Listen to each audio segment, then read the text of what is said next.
¿Cómo están? Muy buenas tardes, espero que se encuentren muy bien. Nuevamente con ustedes, el doctor Francisco Contreras, en el programa Hablando Claro de las Organizaciones.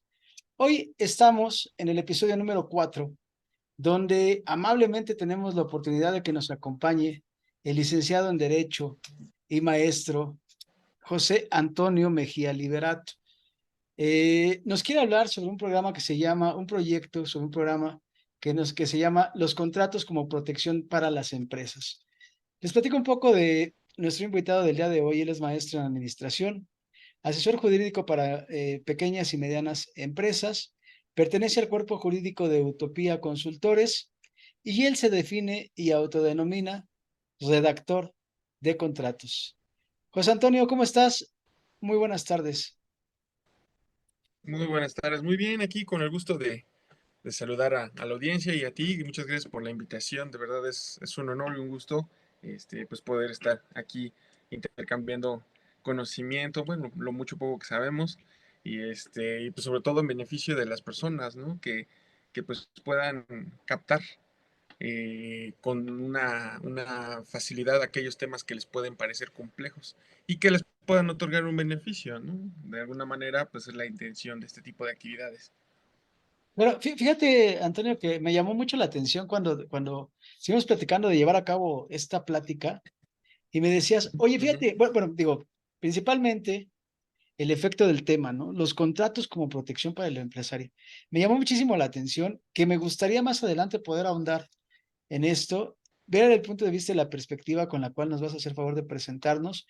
Pero, José Antonio, continuando con el formato que tú sabes que tenemos aquí en el programa, es platícanos un libro que te haya marcado, que te haya dado mucha expectativa y el por qué, por favor. Bueno, mira, yo desde que estudiaba la carrera, bueno, tú sabes, ¿no? En materia jurídica siempre se nos recomienda el tener acercamiento a distintos libros. Algunos son simplemente consultivos, algunos tal vez sí sean más de que tengas que estar repasando constantemente. Pero uno que me gustó en particular se llama Contratos Mercantiles de Alberto Vega Hernández. Es un libro muy pequeñito, es un libro bastante digerible. Yo, pues cada que tengo la oportunidad lo recomiendo, sobre todo para estudiantes o gente que desconoce tal vez del argot jurídico, porque está narrado de una manera bastante coloquial. Ajá. Se utilizan palabras sencillas. Viene, se puede decir, las bases de los contratos en materia mercantil y en general de los contratos, porque también toca el tema de contratos en general y contratos civiles incluso. Hace mención incluso de la supletoriedad que hay entre la materia civil con la mercantil. Y vienen ejemplos, vienen fundamento, bastante información muy útil para toda aquella persona que se quiera adentrar en el mundo de los contratos, que parecerá fácil, parecerá sencillo y muy superficial. Incluso habrá profesionistas, colegas abogados, que lo ven como un tema muy X, muy, pues sin relevancia alguna, ¿no? Como algo base, o sea, algo sin sentido. Pero en realidad es que los contratos, pues más adelante en la plática, veremos cómo en realidad sí tienen un peso bastante grande en materia legal y sobre todo en este caso de las empresas.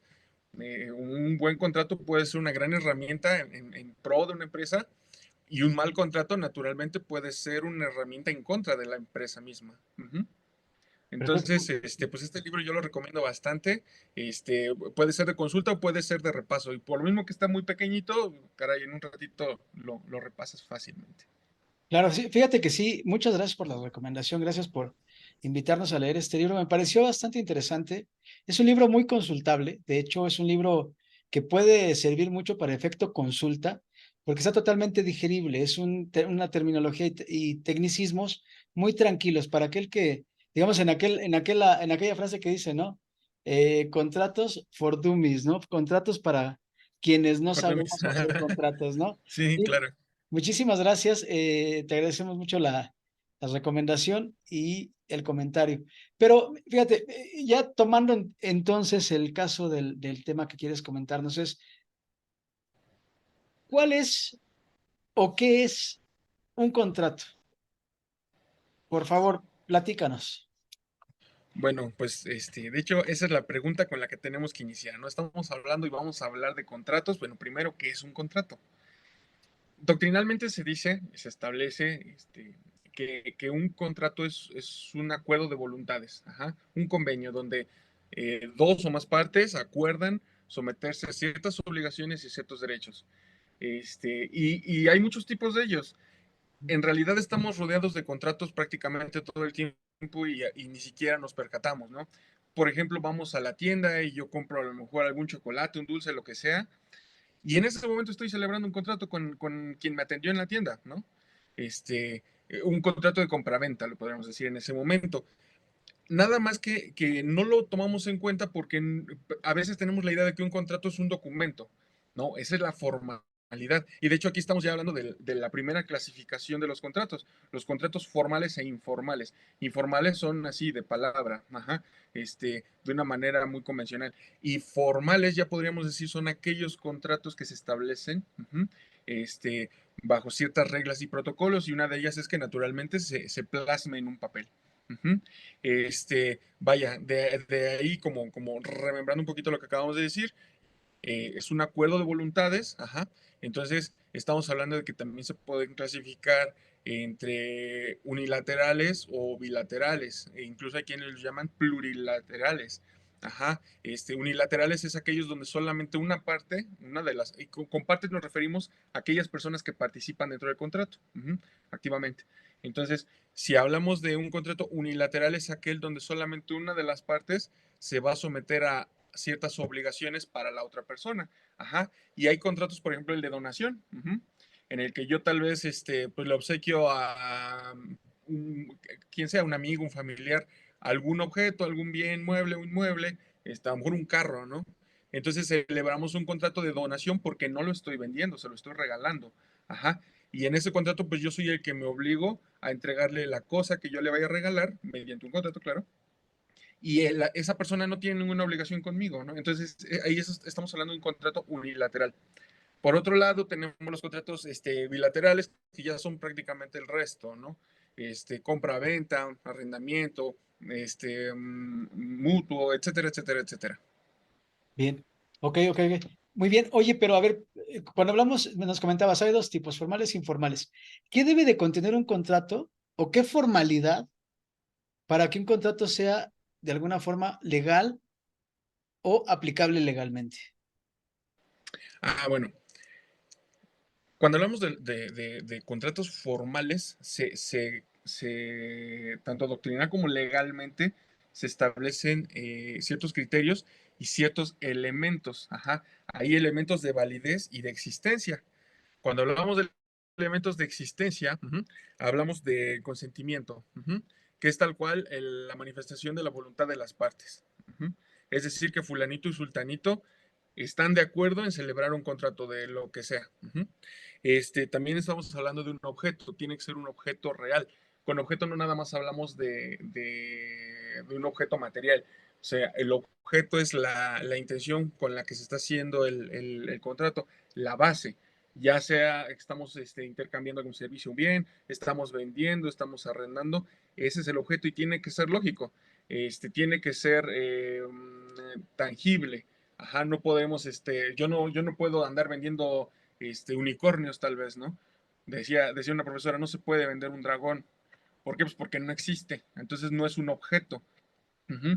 Que sea tangible. También tiene que ser lícito. No puedo demandar a alguien porque incumplió un contrato de venta, de compraventa, a lo mejor de droga o de armas, de uso del ejército, ¿no? Porque naturalmente están fuera de la ley y tampoco es un objeto, pues legal. Y también existe tal cual otro elemento, la solemnidad. Ajá. Con esto, no sé si has tenido la oportunidad o te ha pasado. A veces nosotros como abogados recibimos contratos y no necesitamos leerlo detenidamente, renglón por renglón. A veces nada más nos vamos como que a lo superficial, verificamos ciertos puntos y a simple vista podemos darnos una idea si ese contrato está bien o está mal, o ese escrito está bien o está mal.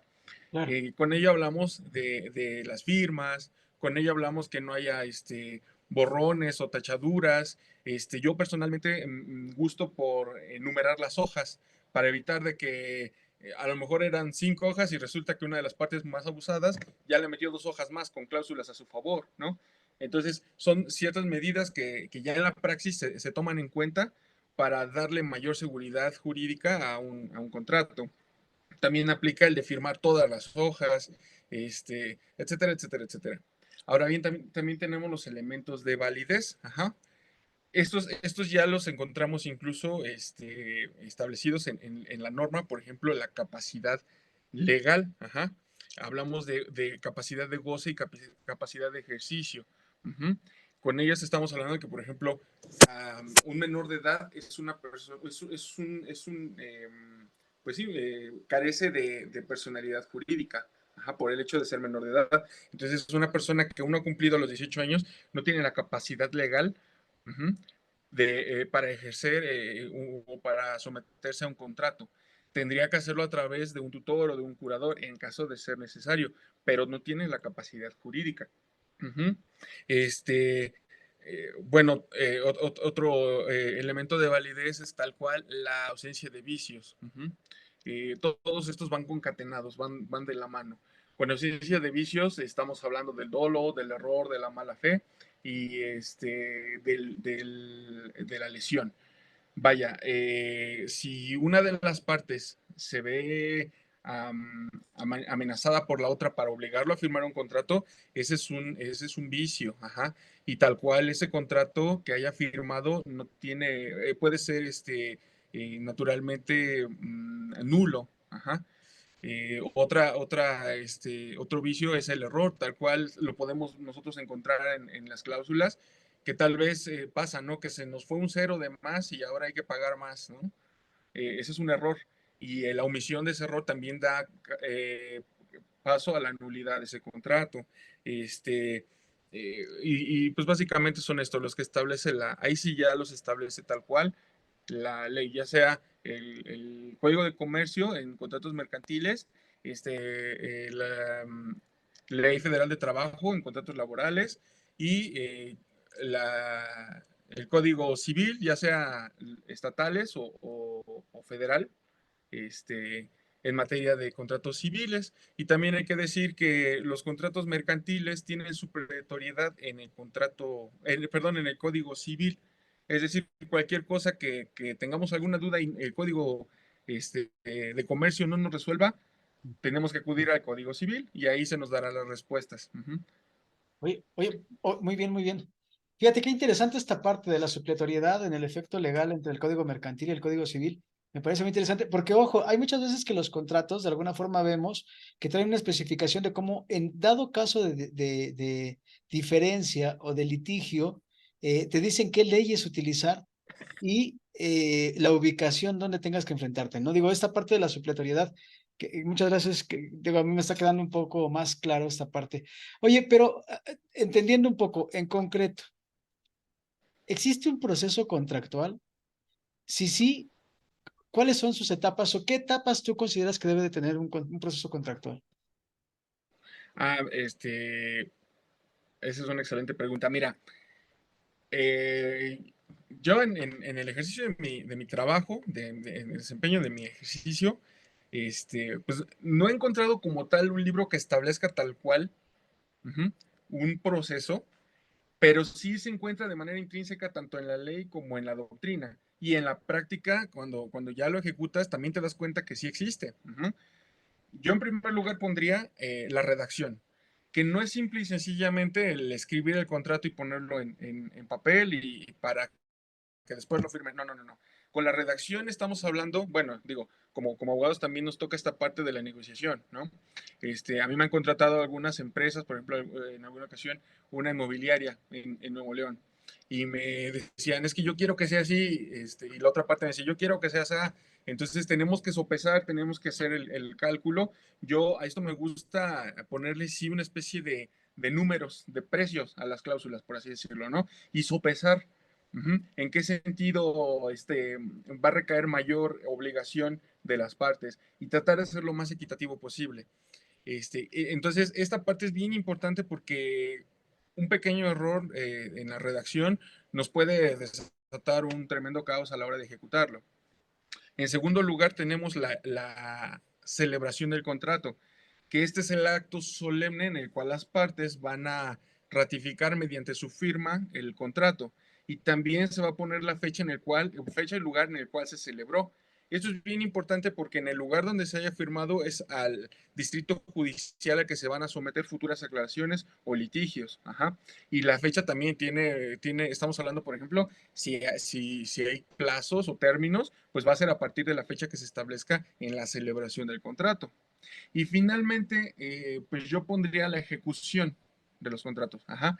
Y con ejecución, a veces lo confundimos con la celebración. Son dos cosas bien diferentes. La ejecución la vamos a dar cuando las cláusulas van a surtir su efecto, yo le llamaría penal. Uh-huh.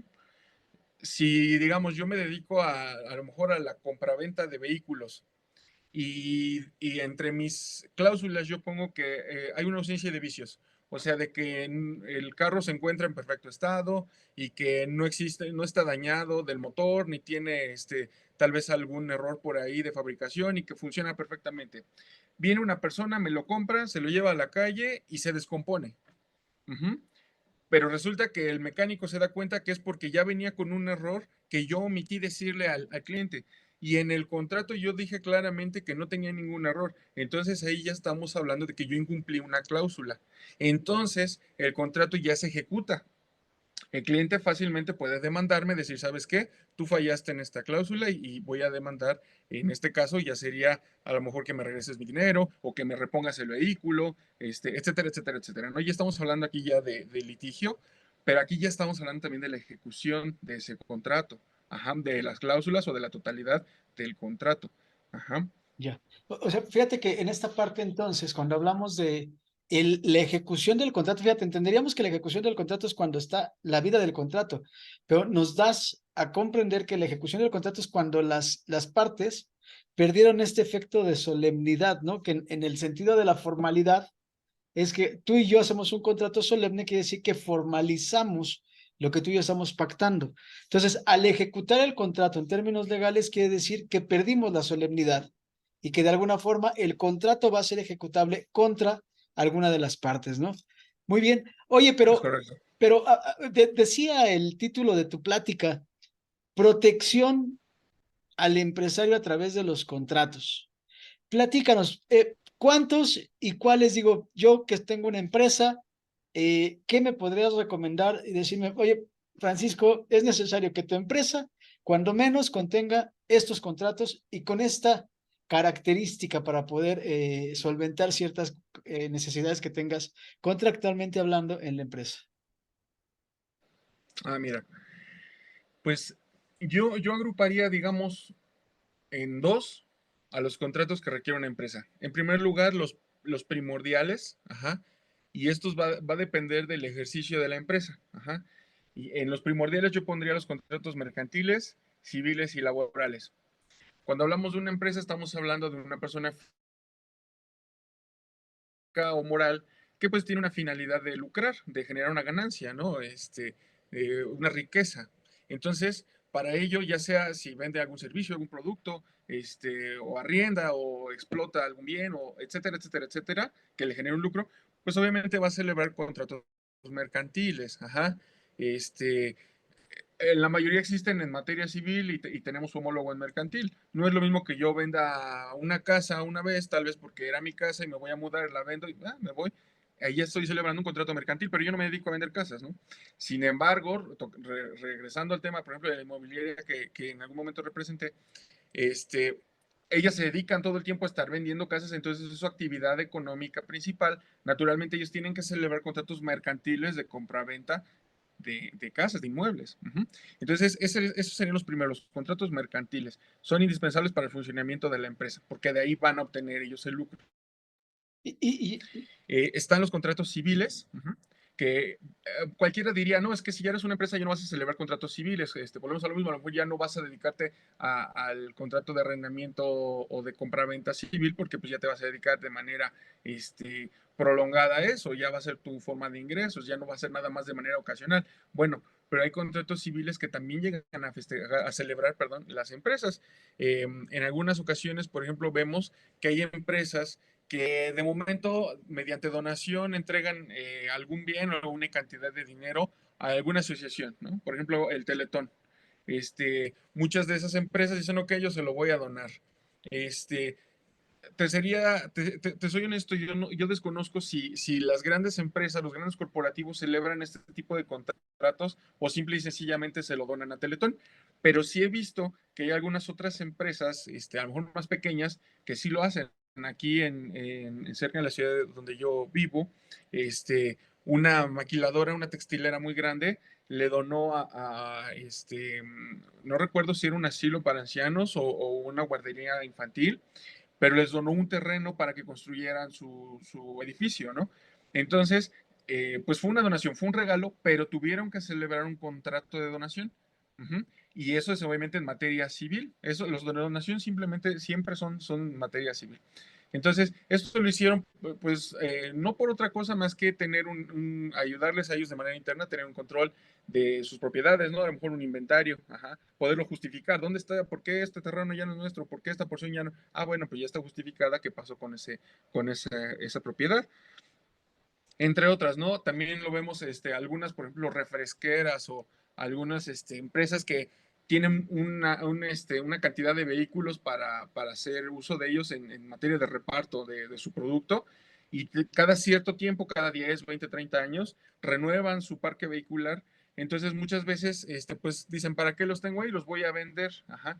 Y eso me va a generar a lo mejor un pequeño ingreso que tal vez me sirva pues como para enganche de otros vehículos, yo qué sé. Entonces, también pueden celebrar contratos civiles de compraventa. A pesar de que van a vender una gran cantidad de vehículos, no es la manera en la que ellos van a obtener sus principales ingresos. Ajá. Ahí, ellos se dedican a la venta a lo mejor de refresco, pero van a tener que vender esos carros y entonces utilizan contratos civiles. Uh-huh. También tenemos los contratos laborales, que estos son, híjole, yo creo que de los que menos dolores les pueden evitar a los empresarios y de los que curiosamente los empresarios más evitan porque piensan que es un problema para ellos. Este, la Ley Federal del Trabajo es bien clara y establece en su cuerpo normativo que todo trabajador tiene derecho a tener un contrato. Uh-huh. Y muchos empleadores no lo hacen porque piensan que con ese contrato los pueden demandar, cuando es lo contrario. Si tú como trabajador acudes a la Junta de Conciliación y Arbitraje, ajá, y dices, es que mi patrón nunca me dio un contrato, no me dio prestaciones y demás, pues esas cosas pueden agravar, ajá, o pueden ser un problema para el patrón. Sin embargo, el patrón, bueno, eh, desgraciadamente para las empresas, en materia laboral, el patrón tiene la carga de la prueba. Entonces, si el patrón al momento de llegar a la conciliación o incluso ya en juicio muestra el contrato laboral que celebró con su empleado, pues ya tiene un pie fuera del problema, ¿no? Porque de alguna manera ya está demostrando que cumplió con al menos una obligación para con el trabajador. Uh-huh. Entonces yo siempre se lo recomiendo a los patrones, no le tengan miedo a los contratos laborales, todo lo contrario, ténganle confianza, hay que redactarlos bien, hay que cumplir con las prestaciones que establece la ley, hay que dejarlo bien en claro y este es uno de los documentos de hecho que te solicita la Junta de Conciliación para que tú te puedas defender como patrón. Ajá. Ese es uno, porque también está el timbrado de las nóminas, etcétera, etcétera, etcétera, que en su momento pues, te llegan a pedir. Sí, También, ajá, hay muchísimo más protocolo con respecto a la nómina. Digo, pero el contrato, como bien lo dices, la carga de la prueba del patrón es algo indispensable de entender, ¿no? Porque realmente el trabajador pasa como una denuncia de oficio en un término muy generalizado en la parte legal, ¿no? O sea, el trabajador se queja y procede. Y quien debe de empezar a subsanar y quitar y bajar el riesgo que comentó el trabajador es el patrón. No va a ser, o sea, nunca el trabajador va a tener una necesidad de aclarar. El trabajador dice, mira, a mí me pagaban 1 millón al mes y simple y sencillamente me pagaban 3,000 pesos. Te demando, patrón, y ya a ti, a la empresa y a todos los que están alrededor, ¿no? Y anexas y conexas. Entonces, de ahí viene el efecto del patrón, la persona moral, anexas y conexas, de venir a demostrar que primero, no hay anexas y conexas. Segundo, este, no te pagaba yo 1 millón de pesos, nunca te prometí pagártelo. Tercero, tu sueldo pertenecía a ser 3,000 pesos. Entonces, todo, de aquí el proceso es de una mentira que hizo el trabajador, el patrón tiene que estar demostrando con muchas cualidades, muchas características importantes y demostrables, dirías, la carga de la prueba, para poder quitar la mentira que el trabajador dijo, ¿no? Y de hecho, ¿qué crees? Algo incluso bien básico. Estuve trabajando hace unos meses para un despacho contable, que a su vez llevaba la contabilidad de muchas empresas, incluyendo sobre todo maquiladoras también, ¿no? Porque esta es una zona bastante textil. Entonces, la trabajadora demanda al patrón y dice ante la junta, es que yo llevaba trabajando para ella 5 años, cuando en realidad llevaba 3 meses. Y decía la patrona, es que yo la contraté hace 5 años, pero nada más trabajó un mes y de ahí no nos volvimos a ver hasta 2 años después, la contraté otra semana y hasta hace 3 meses que lleva al hilo al día de hoy trabajando conmigo. O sea, si hace 5 años le di trabajo, pero ya no le volví a dar hasta pasado mucho tiempo y actual, o sea, si juntáramos el tiempo, apenas se completaba 5 o 6 meses de trabajo que tuvo con esa patrona. Entonces, por mala suerte de la patrona, no celebró el contrato. Ya no me tocó a mí llevar ese juicio, pero ahí ya incluso el conciliador, porque fue un licenciado, sí se lo hizo saber a la señora, a la patrona. Le dijo, ¿sabe qué? Si usted hubiera celebrado el contrato de hace 3 meses, ahorita no tendría usted este problema, porque hay una gran diferencia. Ajá. Lo que le corresponde por ley eran, por así decirlo, 30,000 pesos, ¿no? Sin embargo, así como nos lo dice ella, no, hombre, pues son más de 300, 400,000 pesos que usted le tiene que pagar por indemnizarla, por el finiquito, ¿no?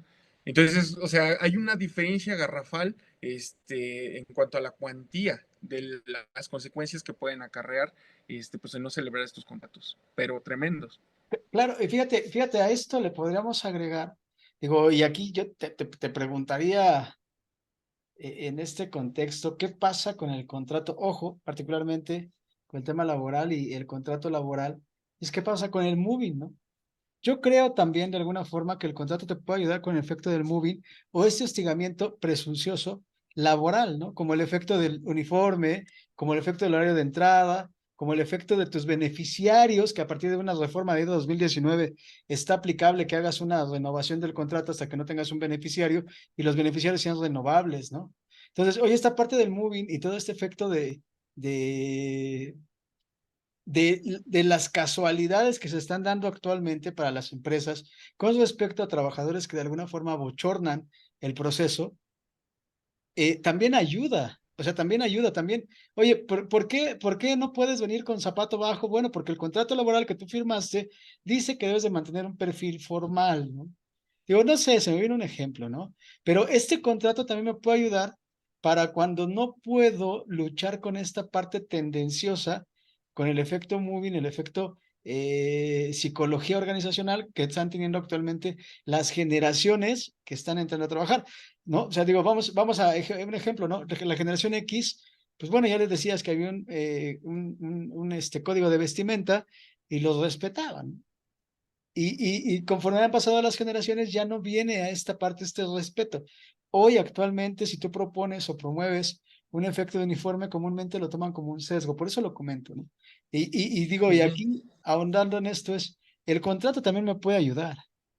Eso sería como la pregunta, ¿no? El contrato podría ser mi fortaleza en el sentido de que yo quiera hacer, primero, evitar que en un futuro me contradigan esta parte, ¿no? ¿Qué piensas? ¿Cómo ves? Sí, sí, definitivamente. Como decíamos al principio, un contrato se establece en cláusulas, en las cuales ambas partes van a manifestar su voluntad. Eh, o sea, esa es otra clasificación que se me barrió de mencionar, pero existen, por ejemplo, los contratos de adhesión. Son aquellos contratos que ya están preestablecidos por una empresa, por una persona física, y en la cual nosotros nada más nos adherimos, por eso se llama así. Nosotros ya no vamos a discutir, ni debatir, ni negociar las cláusulas. Simple y sencillamente, si quieres el servicio o quieres ser parte de, lo firmas y ya. pero te atienes al contenido de esas cláusulas. Eso los vemos, por ejemplo, los más clásicos son los bancos, ¿no? O las tiendas departamentales que dicen, ¿quieres el crédito de la tienda? Pues te tienes que adherir a mi contrato para que yo te otorgue el crédito. Difícilmente la gente los lee con detenimiento, pero ahí viene un montón de cláusulas y por eso cuando llegan a fallar en sus pagos, los intereses se disparan y dicen, es que es muchísimo, yo no estoy de acuerdo en pagar eso. Pues desgraciadamente, legalmente, sí está usted de acuerdo porque firmó al adquirir el crédito. Lo mismo pasa con los contratos laborales, ¿no? Tú llegas a la empresa y la empresa te presenta su contrato y dice, si quieres trabajar conmigo, pues lo firmas y te tienes a las cláusulas. Dentro de las cláusulas, naturalmente, pues se puede establecer un código de vestimenta, un horario de entrada y de salida, de hora de comida, el uso de las herramientas, el resguardo, incluso si llevas mochila o algunos bienes, tu comida y demás, la ley establece que tiene que haber un lugar donde tú puedas depositarlas, un lugar limpio, seguro y apartado de la zona de trabajo. Entonces, ahí todo eso nos sirve a nosotros para justificar que el patrón sí cumplió con sus obligaciones y que en algún momento tal vez fue el trabajador quien falló. Ajá. Porque esa es la manera en la que nosotros le demostramos a la autoridad ese cumplimiento, ajá, bueno, que al menos el trabajador tuvo ese conocimiento, porque aquí ya interfieren otro tipo de situaciones como las auditorías, ¿no? Claro. Este, Fíjate, en- antes de en- que por favor avancemos en esta parte de qué tipo y cuántos contratos debe tener una empresa, pero mira, yo creo que ejemplo, ¿no? Ahorita que estamos en esta charla que prácticamente el formato es esto, ¿no? Generar charla, generar contenido, generar el contexto y ayudar, ¿no? A discernir dudas. Pero, ¿qué pasaría con el teletrabajo y este contexto que estamos platicando? ¿No? La modalidad mixta, la modalidad teletrabajo, Ujú. el vulgar y anglosajonadamente llamado home office. Home ¿Qué, office. qué pasaría? Imagínate, yo firmé mi contrato laboral hace 5 años estaba la pandemia, pues yo iba todos los días a la oficina, aunque llegara yo tarde, ¿no? Digo, porque muchos van a decir, los que me conocen, ¿no? Pero van a decir, bueno, ibas, pero llegabas tarde, ¿no? Entonces, oye, ¿qué pasa ahora cuando yo ya no tengo que estar recurrentemente en una oficina, ¿no? Digo, esta pregunta podría dar para más, digo, yo creo que aquí podríamos, en un futuro, si así nos lo permite, si tu agenda también lo permite, de que nos platicaras un poco en el tema contractual laboral y toda esta nueva vamos a dejarlo, formalización de un contrato y qué debimos de haber hecho cuando toda la gente entró en home office o trabajo o teletrabajo, ¿no? Entonces, digo, ahí está la invitación abierta y espero que en un futuro podamos platicar sobre ello, ¿no? Claro, sí, un gusto, un gusto. Mientras tú me sigas invitando, yo sigo aquí, Muchas, muchas participando con todo gracias, el gusto. Toño. Oye, entonces, bueno, ok, nos Sí, quedamos en la parte mercantil, civil, laboral, que de ahí ah, nos perdimos. ¿Y cuál más debería de tener una empresa? ok, esos eran los que yo considero principales, así como que no pueden faltar. Y también tenemos los secundarios que ya dependerá mucho de la empresa, pero secundarios no quiere decir que sean optativos, sino de que debes de analizar si tu empresa requiere el uso de estos contratos o no. Que casi siempre, los primeros que yo considero son los de propiedad intelectual, ajá. Son contratos atípicos, uh-huh.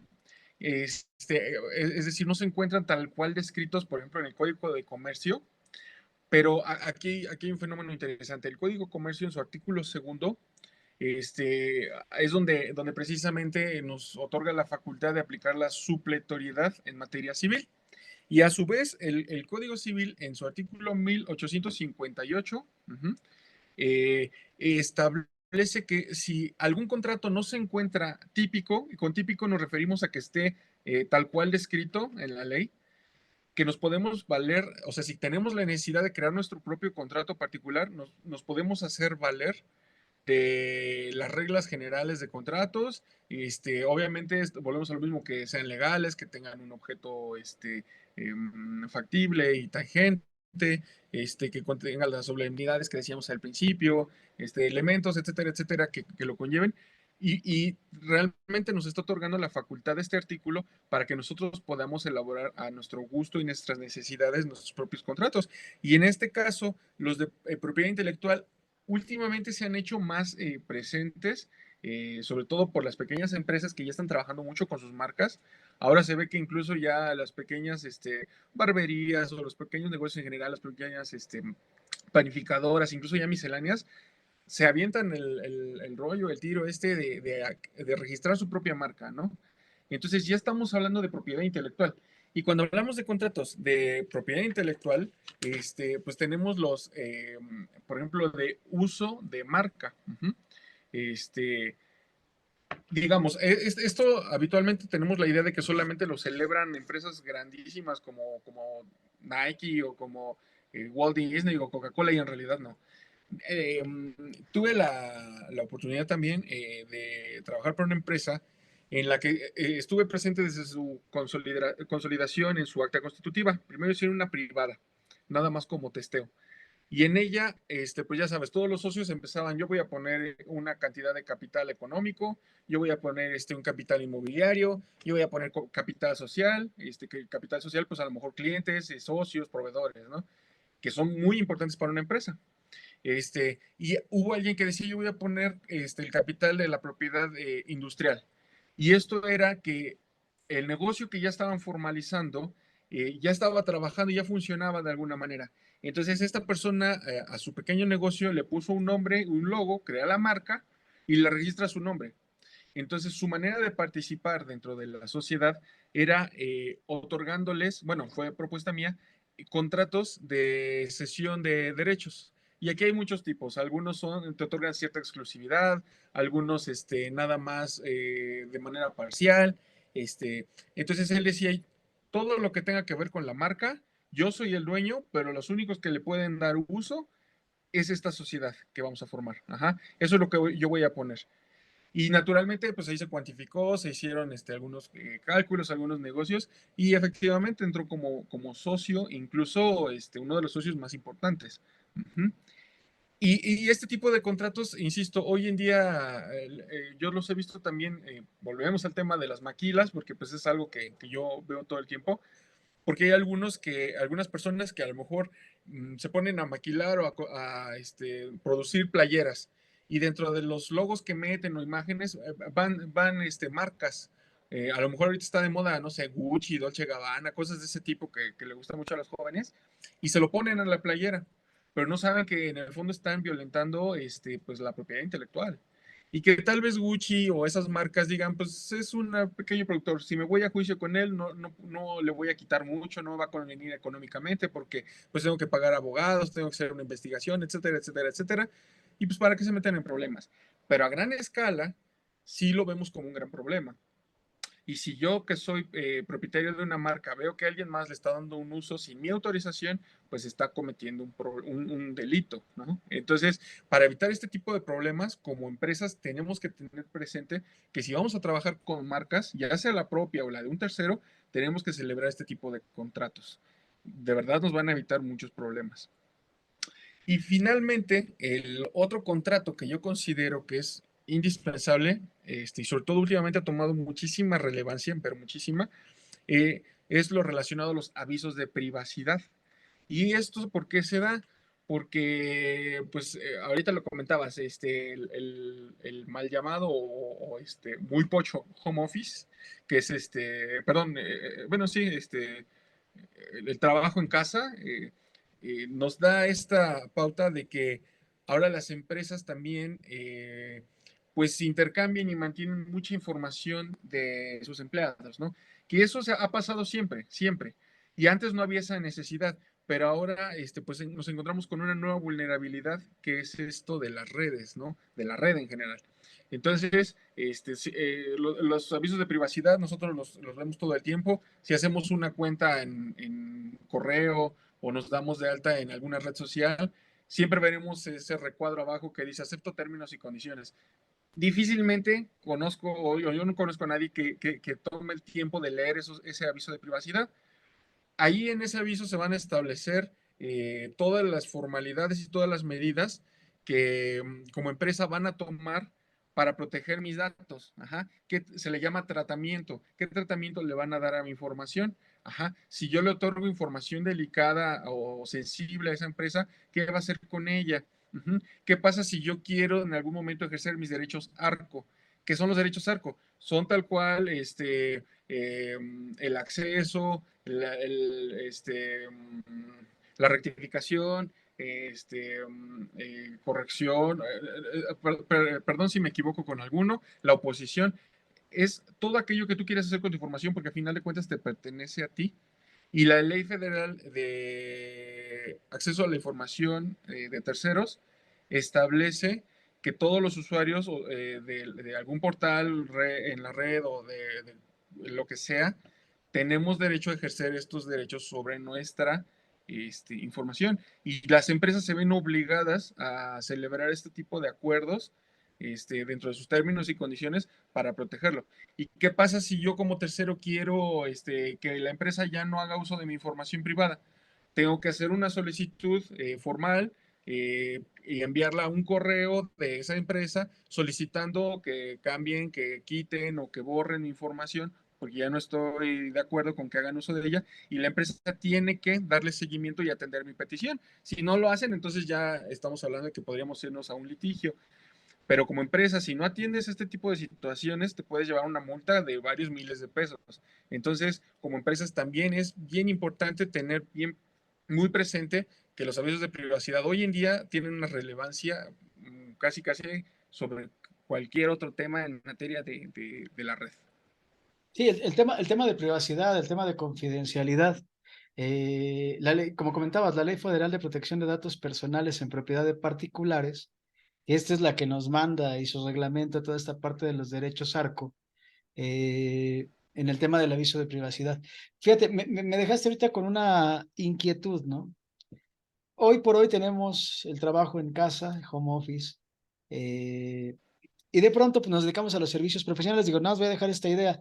Imagínate, tenemos los servicios profesionales, hago una llamada al equipo de trabajo y entonces empezamos a hablar de cuántas características y cualidades y cantidades con respecto a cierto cliente que nosotros tenemos en el despacho, ¿no? ¿Qué pasa con los derechos ARCO? ¿Qué pasa con el aviso de privacidad? ¿Qué pasa con todo este concepto y el contexto de la confidencialidad de los datos cuando mi compañero de la oficina no tiene un espacio y su familia está escuchando qué es lo que está pasando con este cliente, ¿no? Dices ahí, de alguna forma, esta parte se filtra y me podrás decir, no, pues yo creo que la familia no tiene conocimiento de lo que está pasando. O me podrás decir, no, pues la familia solo si tiene conocimiento de lo que está pasando. Oye, pero al final del día yo entiendo que como cliente podrías requerir a este prestador de servicios que no transmita o no genere ideas de transmitir tu información sensible, ¿no? Entonces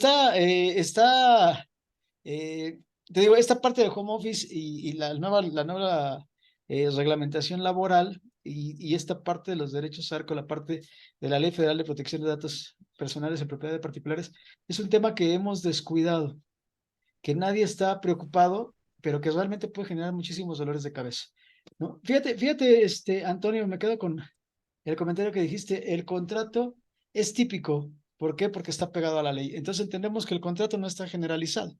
Como tal, el efecto no hay una situación de generalización. Pero quisiera preguntarte entonces, bueno, ¿qué pasa si yo ya tengo mi empresa, ya estoy establecido y no tengo contratos? ¿Hay algún protocolo que pueda, o nos recomiendas algún protocolo para que empecemos a subsanar estos riesgos que estamos comentando? Sí, pues mira, precisamente, curiosamente, a eso es a lo que nos dedicamos. Y no nada más yo, conozco varios colegas que estamos haciendo lo mismo, home office. este, eh, Últimamente se puso de mucho de moda y yo empecé a escuchar este término en algunas conferencias de la barra de contadores, barra nacional de contadores, no recuerdo el colegio nacional de contadores, porque donde yo trabajaba, nos ponían ese tipo de conferencias y pues mientras trabajábamos lo escuchábamos, pero yo escuchaba mucho que usaban el término compliance fiscal y Sí. compliance empresarial. Este, Tal cual es el compliance habla sobre el cumplimiento de la norma, precisamente de las empresas. Entonces, Yo sí aquí quisiera hacer mucho énfasis que hay muchos tipos de compliance jurídico. Lo mismo, no creo que sea posible que una sola persona pueda hacer todo el compliance, y no por la capacidad, sino porque estamos hablando de que cada empresa es un mundo y cada mundo tiene sus propias complejidades. Entonces, yo personalmente me he dado la tarea de hacer compliance de contratos. ¿Y qué es lo que yo hago? Yo lo primero que hago precisamente cuando una empresa me pide este tipo de trabajos, de labores, es analizar de principio a fin qué actividad realiza. Y yo ya empiezo a idealizar qué tipo de contratos tiene que llevar. ¿Tiene usted empleados? Sí. Ah, ok. Entonces tiene que llevar contratos laborales. ¿No tiene empleados? Entonces esto queda innecesario. Y así, tal cual lo hemos estado platicando. Si tiene usted una marca, no. ¿Usted trabaja con marcas? Sí. Etcétera, etcétera, etcétera. Y una vez ya teniendo en claro cuáles son los objetivos, cuál es el problema que tiene cada empresa, entonces empezamos ya a proponer las soluciones, ¿no? Cuando tienen, por ejemplo, empleados, yo lo primero que hago es sí o sí una revisión de los contratos para ver si están cumpliendo. Aquí me hago valer siempre pues de terceros, en este caso tal vez de contadores o de administradores, de recursos humanos, para tener ese contacto, ¿no? De, oye, ¿cómo va cierto trabajador? O cómo hay algún problema o han presentado alguna demanda últimamente. Y ahí es donde nos podemos hacer valer de muchas evaluaciones, incluso del famoso clima laboral, ¿no? Etcétera, etcétera, etcétera. Muchos instrumentos de medición para saber cómo funciona la empresa, y todo lo aterrizamos desde el área o desde el punto de vista jurídico, para detectar este tipo de problemas. Y una vez, insisto, ya que tenemos detectado el problema, pues entonces empezamos, ¿no? Si a lo mejor es un error que se encuentra en un contrato, o que no están actualizados, porque esa es otra cosa bien importante. Si un contrato no está actualizado, pues hay que actualizarlo, o sea, pero a la voz de ya.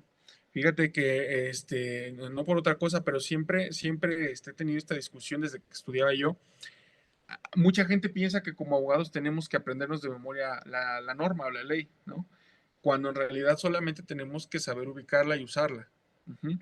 Porque la ley sufre estos fenómenos que son la abrogación, la subrogación y la derogación. Es decir, la podemos modificar total o parcialmente, o incluso eliminar. Entonces, pues por mencionar así de rápido un ejemplo que yo viví, cuando yo estudiaba, se nos vino encima esto de la famosa, los juicios orales en materia penal, los juicios oral, el sistema acusatorio penal, algo así. Entonces, pues todos los colegas veteranos que toda su vida, desde décadas, utilizaron el sistema anterior y así lo aprendieron desde hace generaciones. Cuando se oía mucho esto, al menos aquí en el Distrito Judicial de Tulancingo, decían, no, pues es que es lo mismo. O sea, el nuevo sistema y el anterior es lo mismo, nada más cambian ciertos términos. Ah, órale, qué padre.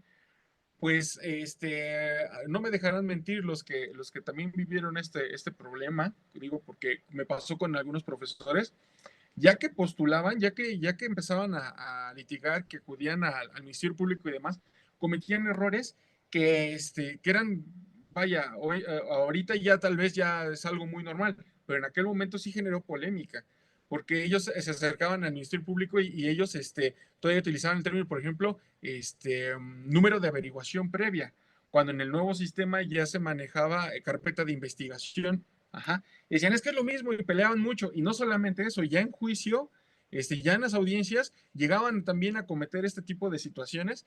¿Por qué? Porque se memorizaron la norma. Ajá. Entonces, ese es un vicio grandísimo.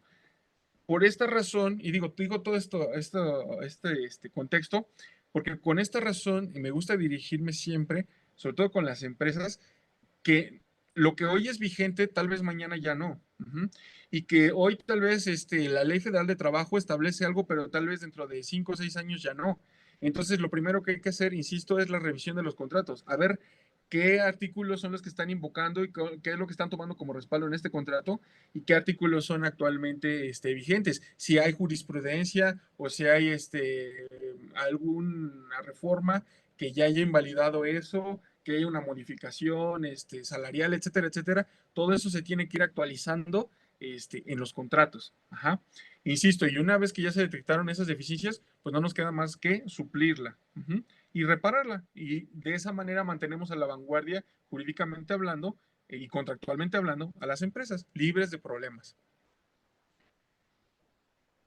Claro, claro que sí. Oye, muchísimas gracias. Fíjate, el tema de compliance de 2008 para acá en México fue que se inició, ha sido una situación que se ha difuminado con respecto a varios conceptos, pero sí es ver cómo se cumple con la norma. Entonces, muy interesante esta parte. José Antonio, por favor, un comentario final para poder cerrar la plática. Pues mira, pues no me queda más que agradecerte el espacio. Como te comentaba tras bambalinas, esta es la primera vez que yo hago este tipo de actividades. Se me hizo muy interesante. Me ayudó, como te comenté anoche, me ayudó mucho a estudiar, a repasar cosas que ya había no olvidado, pero que ya no revisaba tanto. Me obligué a releer este libro que citamos al principio, de contratos mercantiles, que siempre fue, pues, ha sido base de mi biblioteca personal. Este, me siento bastante contento. Ojalá y se repita de nueva cuenta algo similar.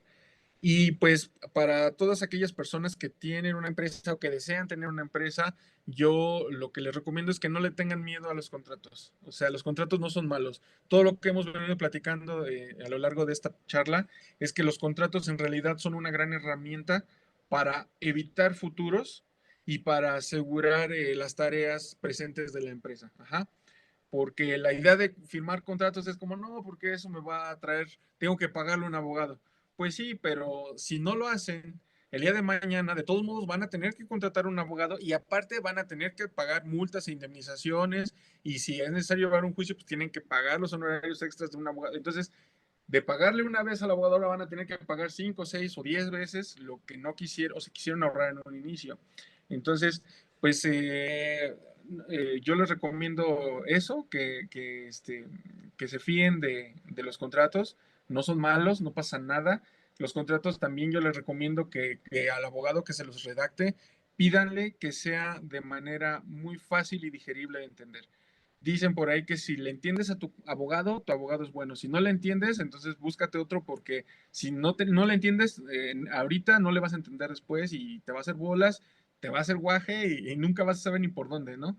Entonces, vaya, siempre háganle caso a los profesionales y pues para eso estamos, ¿no? Para solucionar problemas y evitar otros. Claro, claro que sí, muchísimas gracias. Sí, muy buen comentario. Fíjate, decía por ahí el doctor Huerta, decía, si hay confianza, ¿por qué no hacer un contrato? Y si no hay confianza, ¿por qué no hacer un contrato? ¿No? El contrato no se basa al tema de la confianza, no se basa al tema del qué va a pasar, no se basa al tema de qué dirá mi contraparte, se basa al efecto de tener seguridad, como bien lo comentaste, dentro de las empresas, dentro de las organizaciones. José Antonio, yo también espero que haya una siguiente entrega, que haya una siguiente oportunidad. Muy interesantes los temas. Qué bueno que te quitaste esta parte del miedo. Esperemos que seamos unos buenos padrinos en este contexto, en esta forma Gracias. de poder diluir, digerir, de transmitir información y contenido. Pues Antonio, te agradezco muchísimo tu participación, te agradezco mucho tu tiempo y bueno, compañeros, estuvo con ustedes el licenciado en Derecho y maestro José Antonio Mejía Liberato. Estuvo con ustedes el doctor Francisco Contreras en el programa Hablando Claro de las Organizaciones. Espérenos pronto. Muchas gracias. Hasta la vista. Hasta luego, buena tarde o buen día, buena noche a todos.